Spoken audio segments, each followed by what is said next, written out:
नमस्कार,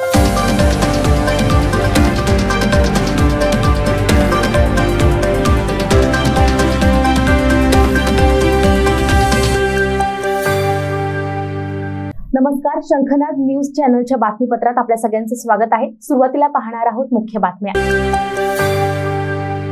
मारेगाव तालुक्यातील बोटोणी ते सराटी मार्गावर अल्टो कारनं शॉर्ट सर्किटमुळे पेट घेतला। सुदैवाने यात कुठलीही जीवितहानी झाली नाही। कार मात्र पूर्णपणे जळून खाक झाली। खंडणी येथील पवन यदुनंदन नक्षणे, वय 34 वर्ष, राहणार खंडणी, तालुका मारेगाव, हे कारनं आज सहकुटुंब बोटणी इथं मुलाला घेऊन दवाखान्यात उपचारासाठी आले होते। तेथील दवाखान्याचं काम आटपून बोटोणी ते सराटी मार्गावर परत खंडणी इथं जात असताना बोटोणी जवळच्या लाईनपोडा जवळ अचानक चालत्या कारमध्ये शॉर्ट सर्किट झालं व कारला भीषण आग लागली। कार चालकानं सावधगिरी बाळगत गाडी बंद करून कारच्या खाली उतरून कारमधील सर्वांना सुखरूप जागी नेलं।